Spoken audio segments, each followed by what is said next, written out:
من يهده الله فلا مضل له ومن يضلله فلا هادي له ونشهد أن لا إله إلا الله وحده لا شريك له ونشهد أن سيدنا وسندنا وحبيبنا ونبينا ومولانا ومرضانا ومرجانا محمدا عبده ورسوله أرسله بالحق بشيرا ونذيرا وداعيا إلى الله بإذنه وسراجا منيرا صلى الله عليه وعلى آله وأصحابه وأزواجه وأهل بيته وبارك وسلم تسليما كثيرا كثيرا أما بعد وعن علي بن حسين عن أبيه رضي الله تعالى عنهم قال قال رسول الله صلى الله عليه وسلم من اعتكف 10 في رمضان كان كحجتين وعمرتين أو كما قال عليه الصلاة والسلام. اللہ تعالیٰ نے حضرت محمد رسول اللہ صلی اللہ علیہ وسلم کی وجہ سے آپ کی امت پر بہت سارے انعامات فرمائے اور وہ اس طرح کہ عمل تھوڑا اور اجر زیادہ. اور رمضان المبارک میں تو یہ اور زیادہ جو ہے وہ اللہ کا انعام بڑھ جاتا ہے. آپ یہاں سے اندازہ لگائیں کہ صرف ماں باپ کے چہرے کو محبت کی نظر سے دیکھنے پر حج عمرے کا ثواب مل جاتا ہے. کتنا وقت لگتا ہے ماں باپ کے چہرے کو دیکھنے کے لیے؟ 2-4 گھنٹے لگتے ہیں. چند لمحات محبت کی نظر سے دیکھو, ٹھیک ہے نا. یہ آج کل اولاد محبت کی نظر سے دیکھتی نہیں ہے. آج کل اولاد کہتی ہے کہ ہم تو ایسے ہی آسمان سے سیدھے سیدھے اترے ہیں, ہم تو پیدا ہوئے نہیں, ہمیں تو کسی مائی نے جنم دیا ہی نہیں ہے, ہم تو ایسے ہی سیدھے سیدھے اترے ہیں, یہ تو بوڑھے ہو گئے ہیں, سکیا گئے ہیں. ٹھیک ہے نا. یہ آج کل کی نوجوان کا یہ ذہن ہوتا ہے. حالانکہ ماں باپ کے چہرے کی طرف محبت کی نظر سے دیکھنے پر بھی مقبول حج کا ثواب ملتا ہے. آپ یہاں سے 10 لاکھ روپے خرچ کر کے حج کر کے آؤ, پتہ نہیں مقبول ہوا یا نہیں ہوا, کوئی گارنٹی نہیں ہے. لیکن ماں باپ کی محبت کی نظر سے دیکھنے پر, ماں باپ کو ان کے چہرے پر محبت کی نظر ڈالنے سے حج مقبول نبی پاک صلی اللہ علیہ وسلم نے فرمایا. یعنی وہ حج جو قبول کر لیا گیا اس کا ثواب ملے گا بغیر پیسہ خرچ کیے. 1 ٹکا بھی خرچ نہیں کرنا ہے, مفت میں چہرے پر نظر ڈالو. اچھا یہ بھی نہیں ہے کہ ایسی پابندی بھی نہیں لگائیے کہ ایک دن میں ایک دفعہ نظر ڈالو گے تو ایک حج کا ثواب ملے گا, باقی اگر پورے دن میں دوسری نظریں ڈالتی رہو گے تو نہیں ملے گا. نہیں, پورے دن میں 100 دفعہ پیار کی نظر سے جو ہے وہ نظر ڈالو والدین کے چہرے پر تو 100 حج کا ثواب مل جائے گا. جیسے سال میں 1 حج ہوتا ہے, آپ ایک دن میں 100 حج کا ثواب پاؤ. لیکن یہ کرے کون؟ ٹھیک ہے نا. خوش نصیب لوگوں کو یہ چیزیں نصیب ہوتی ہے. تو ایسا ہی ایک عمل ہے, محنت تھوڑی اور ثواب زیادہ, اور وہ ہے اعتکاف. رمضان المبارک کے آخری عشرے کے اندر حضور علیہ السلام نے پابندی کے ساتھ اعتکاف فرمایا ہے مسجد کے اندر. ٹھیک ہے. اور یہ اعتکاف سنت مؤکدہ علی الکفایہ ہے.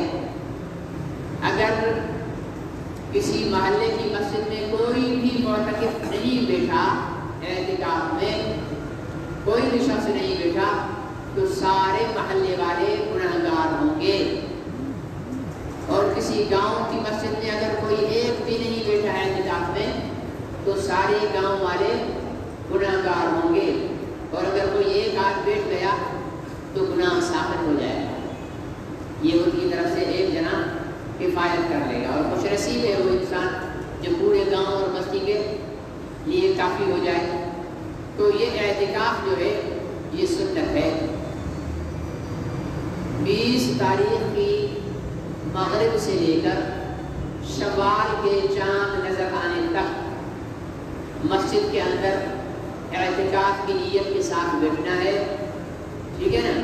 اللہ تعالیٰ معاف فرمائے، آج کل ہمارا نوجوان طبقہ اعتکاف میں بیٹھتا ہے لیکن اس کو کچہری کا ذریعہ بناتا ہے۔ ایک دن اعتکاف میں بیٹھے گا، بیٹھنے کے ساتھ ہی 10 جنوں کو فون کرے گا، بھائی میں اعتکاف میں بیٹھ گیا ہوں، یار آ جانا رات کو پوچھنے کے لیے، کوئی چائے شائے بھی لے آنا، کوئی کباب شباب بھی لے آنا، ٹھیک ہے نا جی؟ اب وہ ایک جنے کو 10 جنے ملنے کے لیے آ رہے ہیں اور رات کو 1 بجے تک کچہریاں چل رہی ہیں، یہ اعتکاف چل رہا ہمارا، ٹھیک ہے نا جی؟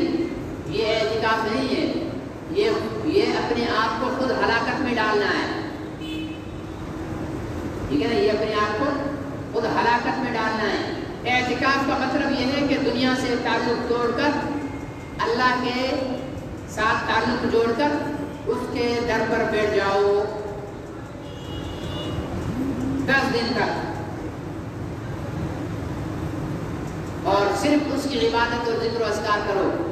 اور اعتکاف والے کا یہ اعزاز ہے کہ اعتکاف والا کچھ بھی نہیں کرے، تلاوت بھی نہیں کرے، ذکر بھی نہیں کرے، صرف سویا ہوا ہے تو بھی اس کی عبادت چل رہی ہے، یہ عبادت میں، سویا ہوا بھی عبادت میں، بیٹھا ہوا بھی عبادت میں، ہاں یاروں دوستوں کے ساتھ گپ شپ میں لگا ہوا ہے تو پھر پکڑ کا ذریعہ بن جائے گا۔ اس لیے میرے بھائی جنہوں نے جامع مسجد میں اعتکاف کا ارادہ کیا ہے ان سے خصوصی طور پر اور باقی سب کے عمومی طور پر درخواست کرتا ہوں کہ یہ اعتکاف کو تماشا نہ بنائیں، یہ اعتکاف کو اعتکاف رہنے دیں، جتنا جاگنا ہے عبادت کے لیے جاگو، تھک گئے ہو سو جاؤ۔ کوئی اللہ تعالیٰ نے اور اللہ کے رسول نے حد مقرر نہیں کی ہے کہ اتنی 1000 رکعت اعتکاف میں جب تک نہیں پڑھو گے تب تک اعتکاف نہیں ہوگا، نہیں، اتنی لاکھ دفعہ جب تک درود شریف نہیں پڑھو گے تب تک اعتکاف نہیں ہوگا، نہیں، کوئی پابندی نہیں ہے۔ آرام اور سکون کے ساتھ قرآن کی تلاوت کرو، اللہ کا ذکر کرو، درود پاک پڑھو، توبہ و استغفار کرو، وہ مناجات مقبول کتاب آتی ہے دعاؤں کی، اس میں قرآنی اور احادیث کی تمام دعائیں 7 منزلوں میں تقسیم ہیں۔ ہفتے کے دن یہ دعائیں پڑھو، اتوار کے دن یہ دعائیں پڑھو، دن کے دن یہ دعائیں پڑھو، مناجات مقبول کے نام سے بازار میں مل جاتی ہے، وہ کتاب لے لو سارے اعتکاف والے، ٹھیک ہے نا؟ جیسے بیٹری کے لیے چارجر نیا لیتے ہو نا کہ اعتکاف میں جا رہا ہوں کہیں دھوکہ نہ دے دے، چارجر نیا لے لو اور فلانی چیز نہیں لے لوں، فلانی چیز نہیں لے لوں، اسی طرح اصل چیزیں لینے کی کوشش کیا کرو، ٹھیک ہے نا جی؟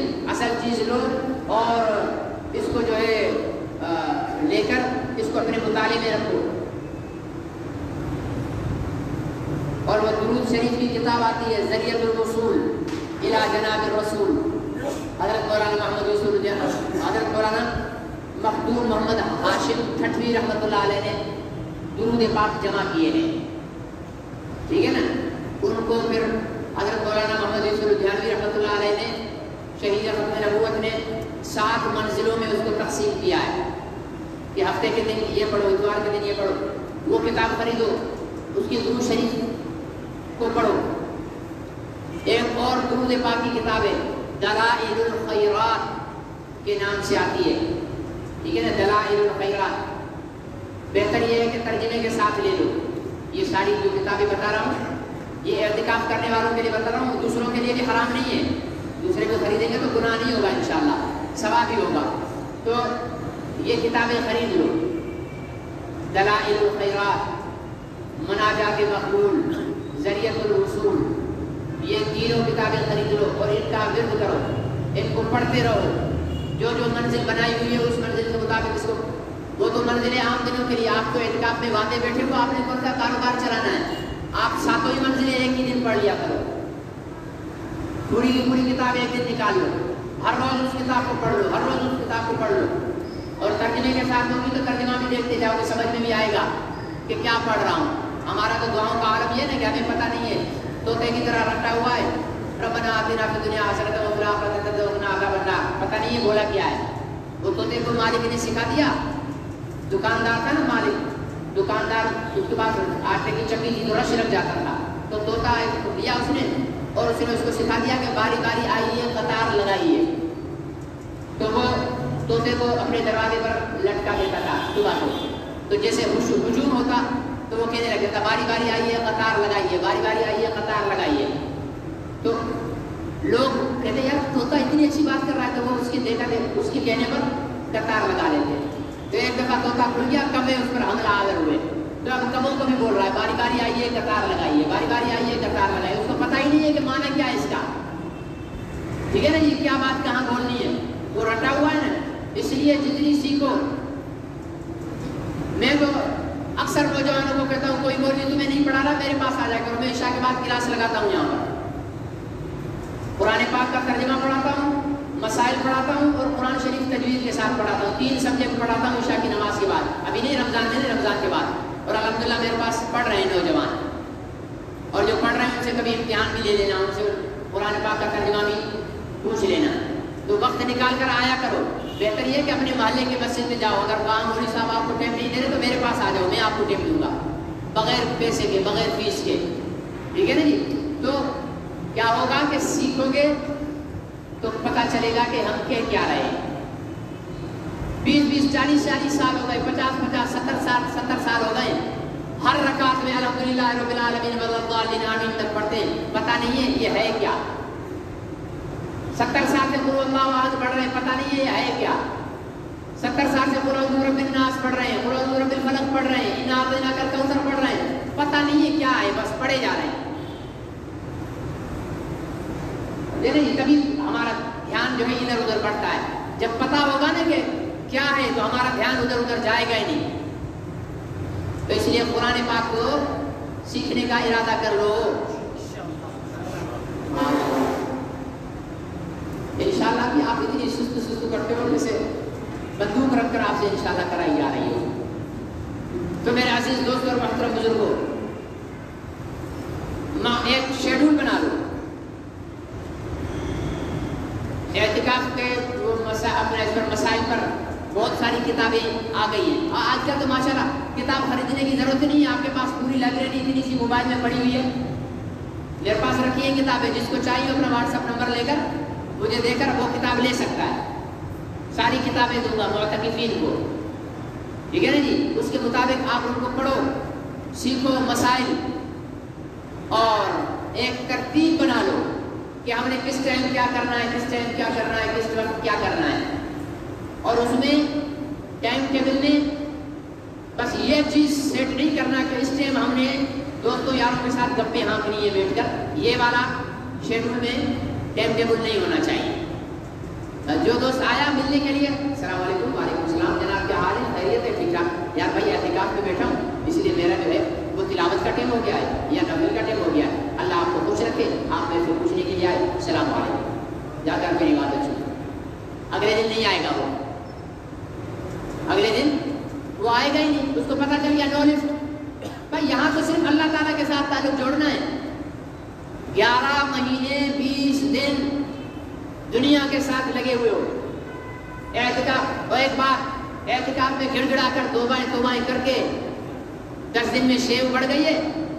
ابھی ایک چاند دیکھا، گھر والے بستر اٹھا کر لے جا رہے ہیں، حضرت صاحب سیدھے حجام کی دکان پہ جا رہے ہیں، شیو کو بنا دو.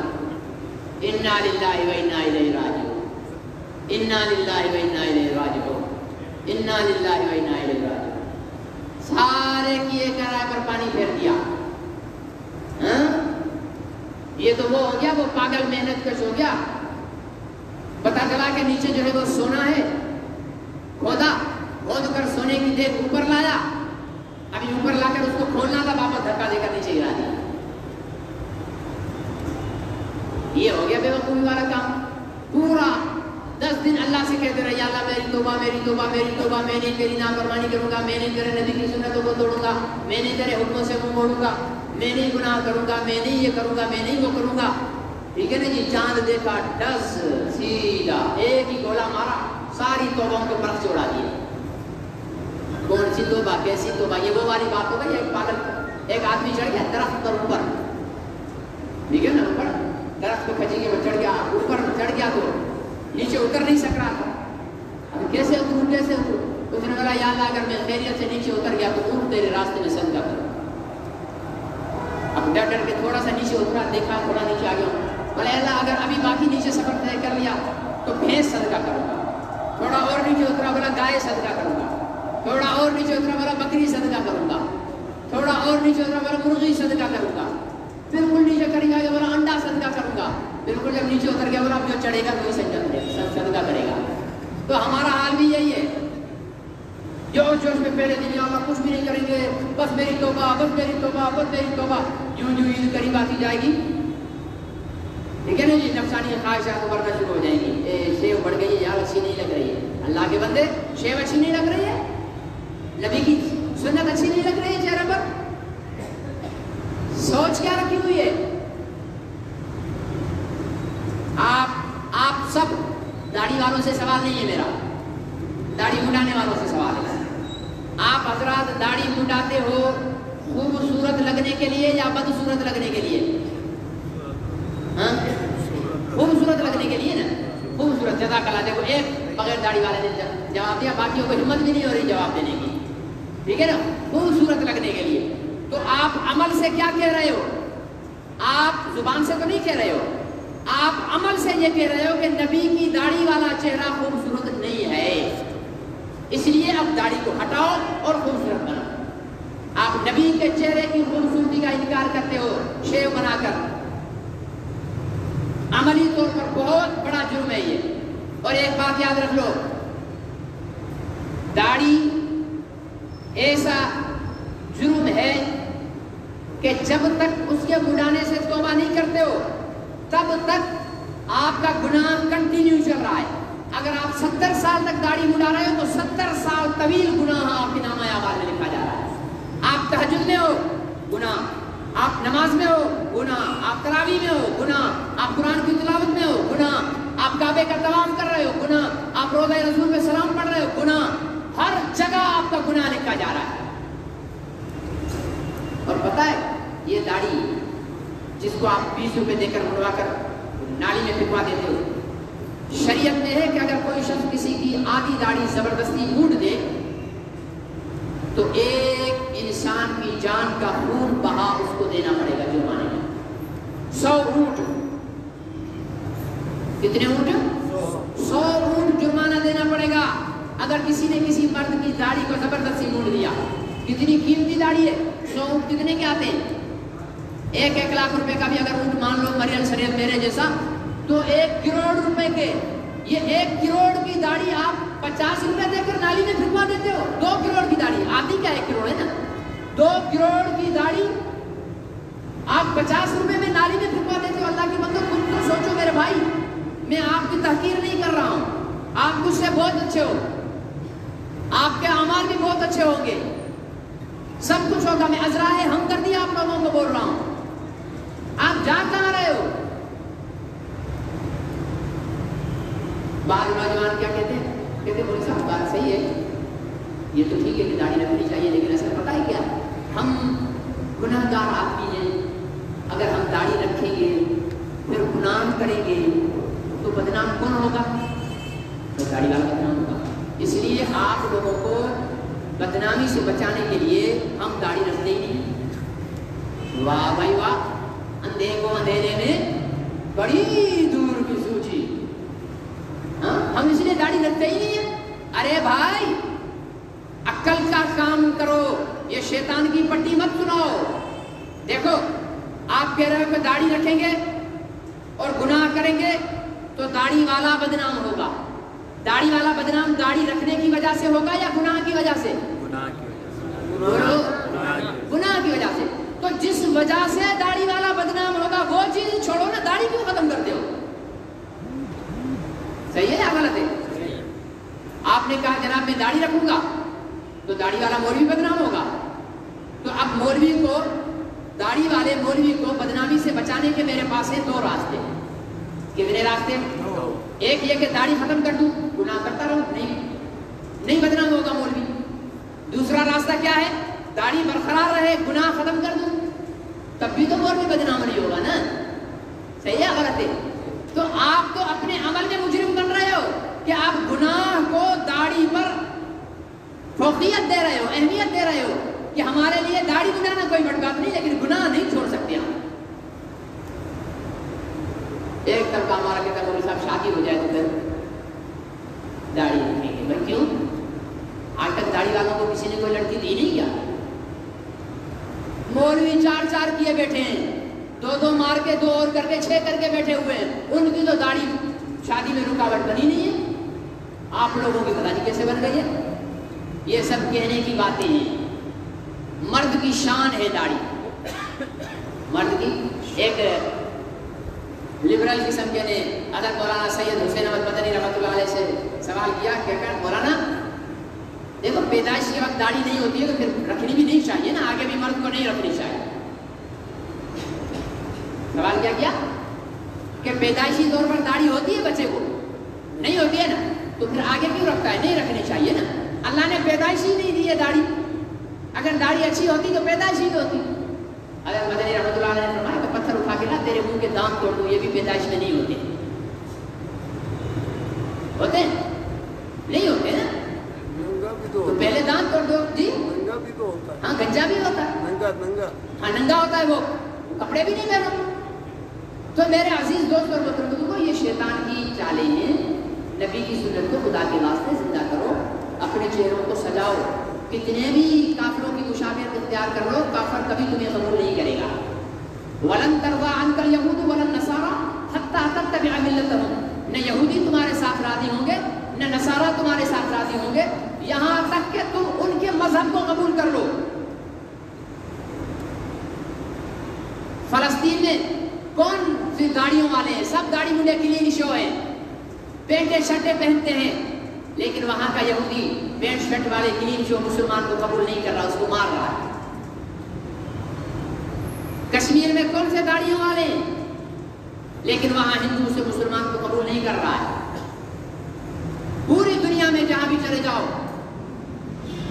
آپ کو یہی چیز ملے گی، اس لیے اپنے نبی کی سنت کے ساتھ اپنی پہچان بناؤ۔ یار سکھ کافر، ہاں باطل مذہب رکھنے والا، وہ شان سے داڑھی رکھ کر پھر رہا ہے، ہمیں شرمندگی ہو رہی ہے۔ ہمارے نبی کی سنت ہے،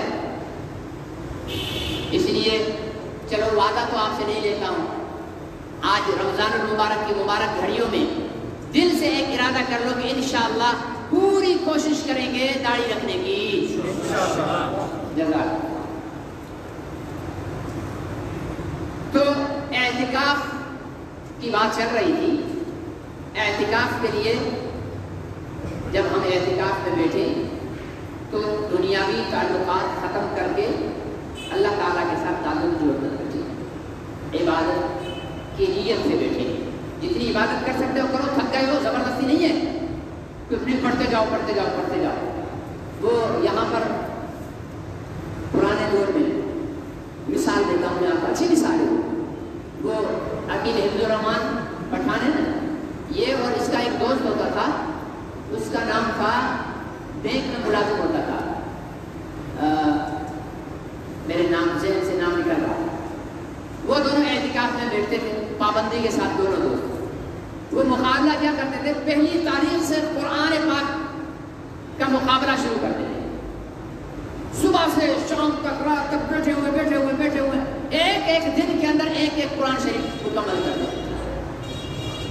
تو والد صاحب کے پاس آتے ہیں، حضرت ہمارا اتنا، ہمارے 5 قرآن ہو گئے، وہ کہتا حضرت میرے 5.5 قرآن ہو گئے، وہ کہتا نہیں حضرت میرے 6.5 قرآن ہو گئے۔ والد صاحب کہتے بھائی اتنی وہ محنت نہیں کرو، کچھ آرام بھی کرو، آنکھیں سوجی ہوئی، لال لگے ہوئے، یہ مقابلے والی چیزیں، اس میں مقابلہ کرو، اچھا ہے قرآن مقابلہ کرو بھائی، 10 دن ہے، 10 دن کے اندر میں 20 قرآن، ایک قرآن دن میں، ایک قرآن رات میں ختم کروں گا۔ آرام سے قرآن پڑھا جائے تو ایک پارہ آدھے گھنٹے کے اندر مکمل ہوتا ہے، ٹھیک ہے نا جی؟ اور قرآن کی یہ بھی خاصیت ہے، آپ پہلی دفعہ جب قرآن کو شروع کرو گے آپ کی اسپیڈ تھوڑی سلو ہوگی، لیکن جب مکمل کر کے پھر دوبارہ شروع کرو گے تو پہلے سے اسپیڈ آپ کی تیز ہو چکی ہوگی، پھر جب تیسری دفعہ چلو گے تو تیسری دفعہ آپ کی اسپیڈ اور اچھی ہو چکی ہوگی۔ تو اس طرح قرآن پاک کے مقابلے رکھو، یہ جو ہے وہ اچھی چیز ہے۔ یہ آپ دلائل الخیرات کا مقابلہ رکھو کہ بھائی میں رمضان المبارک میں جو ہے وہ 50 مرتبہ دلائل الخیرات کا ختم کروں گا، میں مناجات مقبول کو جو ہے 70 مرتبہ پڑھوں گا، یہ مقابلے کرنے والی چیزیں۔ باقی یاروں دوستوں کے ساتھ بیٹھ کر گپے ہانک کر دوسروں کو، دوسرے اعتکاف والوں کا بھی اعتکاف خراب کرو، اپنا بھی اعتکاف خراب کرو، تو میرے بھائی اس سے بچنا چاہیے۔ اگلی بات، حضرت ابن عباس رضی اللہ تعالیٰ عنہ سے روایت ہے کہ وہ ایک دفعہ اعتکاف میں بیٹھے ہوئے تھے مسجد میں۔ کون؟ حضرت عبداللہ ابن عباس، حضور علیہ السلام کے چچا صاحب۔ تو فرمایا کہ فَأَتَاهُ رَجُلٌ، ایک آدمی آیا، فَسَلَّمَ